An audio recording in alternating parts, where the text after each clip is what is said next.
From prominent city halls whose aged campuses are supposedly stalked by the dead after dark, to historic hotels where legends claim the ghosts of former owners and patrons still roam. Are you ready for our second list of some of the most chillingly haunted places in California?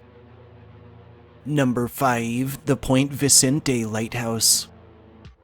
The Point Vicente Lighthouse, located off Palos Verdes Drive West in Ranchos Palos Verdes, California, is a 67-foot tall iconic navigational aid, situated 130 feet up atop the Palos Verdes Peninsula, that has long been considered the region's most prominent coastal feature. Historically, following concerns voiced by sailors and shippers working near the peninsula, in 1926 a light was constructed, and in 1934 the Long Beach radio was established adjacent and was utilized to scan for distress signals. Through World War II, the lighthouse was dimmed to prevent it from aiding possible encroaching enemies. In 1971, its operation was fully automated. In 1980, the radio station was closed down, and later the same year, the site was added to the National Register of Historic Places. In the present, the Point Vicente Lighthouse is owned by the federal government and managed by the U.S. Coast Guard, and while the expanse is usually not open to the public, it is utilized in the annual Whale of a Day festival, and the Coast Guard Auxiliary has been known to run monthly tours.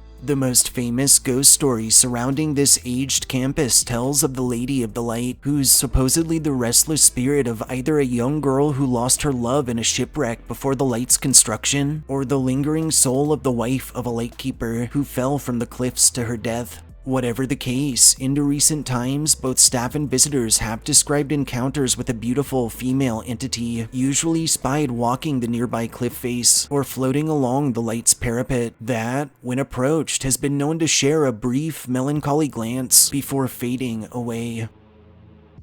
Number 4. Los Angeles City Hall.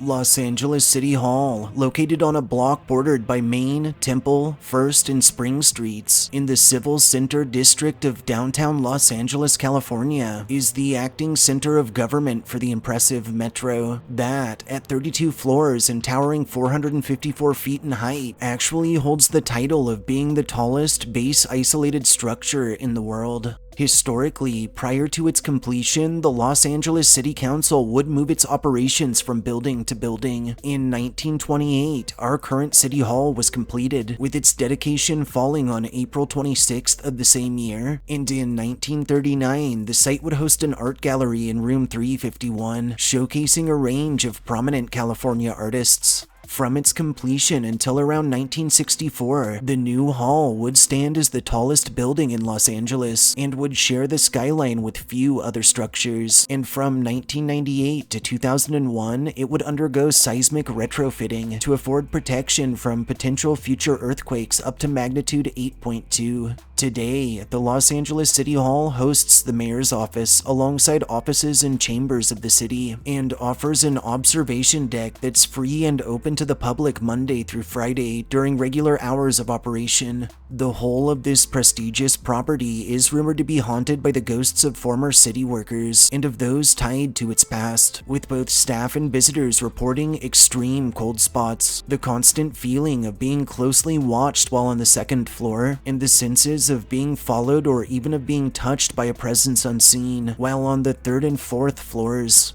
On the 27th floor, a painting within the Tom Bradley room has been known to follow passers-by with its eyes, and on the 28th floor, full-bodied entities have been captured in closed-circuit security cams. Lastly, the phantom of a well-dressed gentleman in old-fashioned attire has been known to manifest to disrupt city council meetings, as well as to harass officials using the restrooms. Number 3. The U.S. Grant Hotel.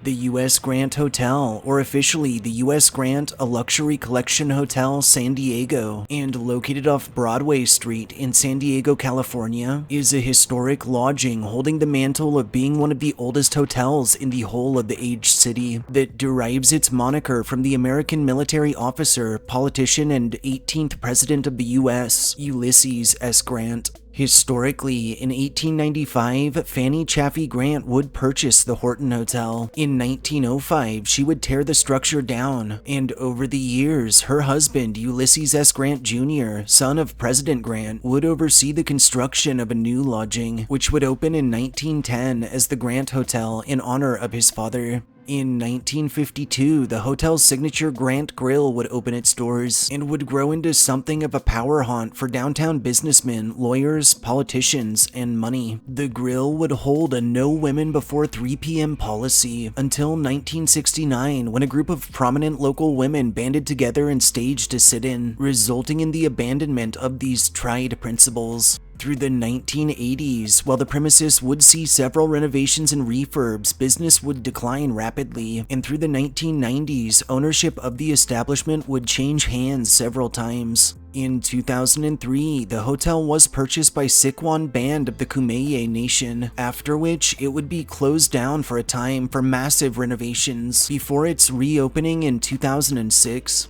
The U.S. Grant Hotel remains open into the present and is operated under Marriott Hotels and Resorts as part of its luxury collection. Seemingly from its earliest days, the U.S. Grant has been shrouded in claims of strong supernatural activity, with both staff and visitors reporting doors that open and close on their own, objects sighted moving by themselves or even floating in midair, footsteps that emanate from empty hallways, and crashes heard from vacant rooms. Chillingly, on the 5th floor, the ghost of a large, stocky man with gray hair, clad in a black suit, has been known to manifest at the feet of guests' beds, waking them with a chill. The most famous legend surrounding the Grant tells of how Fanny passed on in 1909, before the business was even opened, and of how Ulysses Jr. went on to remarry just 4 years later, after which he and his new bride would reside within the hotel. It's rumored this remarriage left Fanny's spirit vengeful, and to date, many have encountered an entity bearing her likeness, wandering the halls in an old-fashioned white dress, often heard muttering to herself in a rage.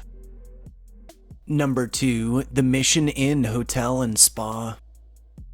The Mission Inn Hotel and Spa, located off of Mission Inn Avenue in downtown Riverside, California, is a historic landmark lodging that, despite its many varying architectural themes, is widely considered the largest Mission Revival-style structure in the whole of the United States. Historically, the site would be constructed under Christopher Columbus Miller as nothing more than a humble boarding house known as Glenwood Cottage, and would accept its first paying guests in 1876. In 1880, Christopher's son, Frank Augustus Miller, would purchase the property from his father. Through the 1900s, it would be transformed into a full-service hotel, and in 1902, the establishment's name would be altered to Glenwood Mission Inn. Over the years, Frank would continually expand and improve upon the hotel in a range of styles until his passing in 1935, after which management would be assumed by his daughter and son-in-law Alice and DeWitt Hutchings, who, sadly, both perished in 1956.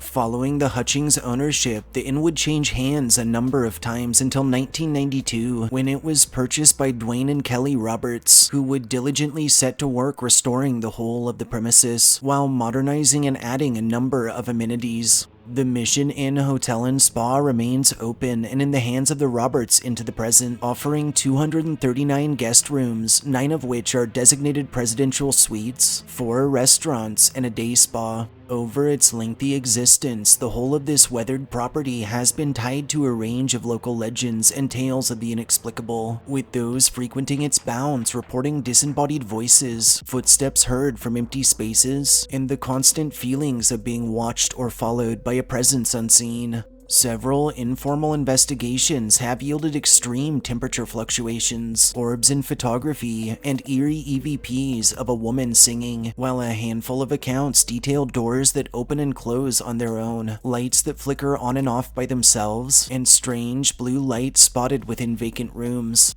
Beneath the hotel lie a series of tunnels known as the Cloister Walk, and although they're not accessible to the public, staff have reported run-ins with shadowy figures in their depths that have stalked and have even chased those who have crossed their paths. The most famous tales surrounding the Mission Inn tell the whole of the property is haunted by the spirits of Frank and his daughter Alice, and manifestations bearing their likenesses have been encountered within their old rooms.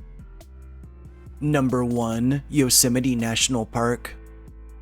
Yosemite National Park, centered in Tuolumne and Mariposa counties in California and extending northeast to Mono County and south to Madera, is a 759,620-acre American national park that's widely recognized for its sprawling natural wonders, which dot an expansive landscape comprised of 95% designated wilderness. Historically, Yosemite Valley has played witness to human habitation steadily for around 3,000 years, though some findings suggest a few parties may have ventured the area as far back as 8 to 10,000 years ago. And through the 19th century, the California Gold Rush would draw in more than 90,000 Euro-Americans in search of their fortunes, resulting in stiff competition between miners and the native Paiute and Miwok. In 1851, sadly, amidst the Mariposa Wars, the state would fund a private militia to force native tribes from their lands, and following, a number of former locals would be forced to reside within the park's bounds.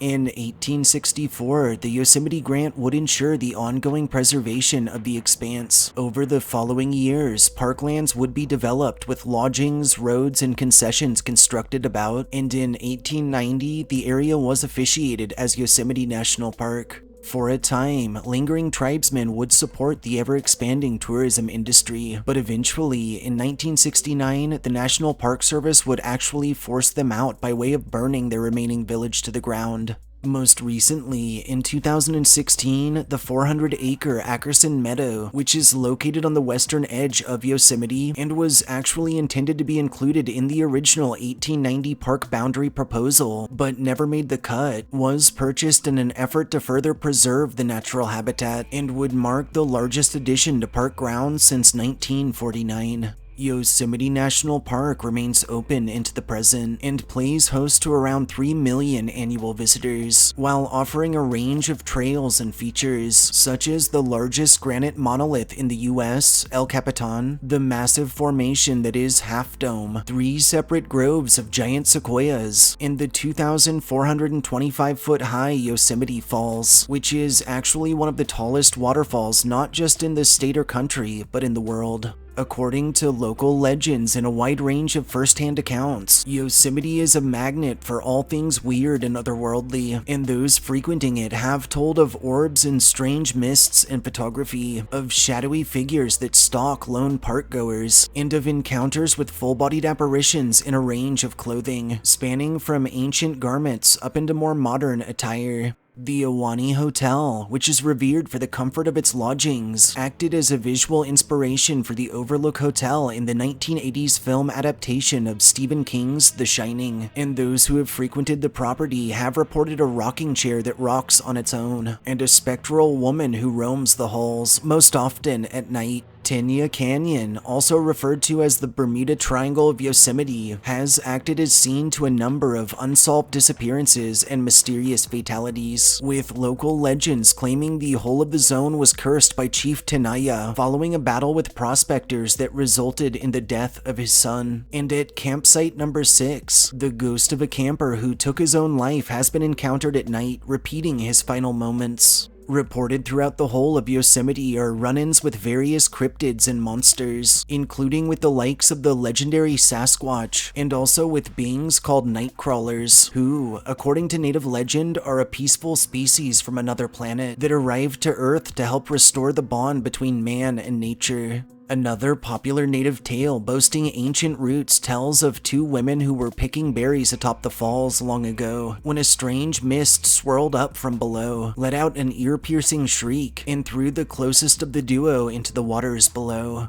When this story was relayed to the tribe, the chief would attribute the phenomena to an evil siren-type spirit known as Pahono, and would forbid his people from nearing the area from that point forward. Lastly, in 1857, the expanse's first park ranger, Galen Clark, would document a strange series of events in which he would tell of patrolling near Grouse Lake after dark and hearing a commotion that sounded like the cries of a dog in distress. When Galen mentioned these sounds to a local tribe, all present took serious expressions and warned him not to go looking for the sounds, as they were actually being produced by the spirit of a young native boy who drowned in the lake many moons prior, that liked to call out in various voices in hopes of luring others closer, so he might drag them down into the cold dark deep to share in his fate. Taking its fascinating history and range of associated ghost stories and ancient legends into account, we felt Yosemite National Park was an easy choice as this list's most haunted place in California.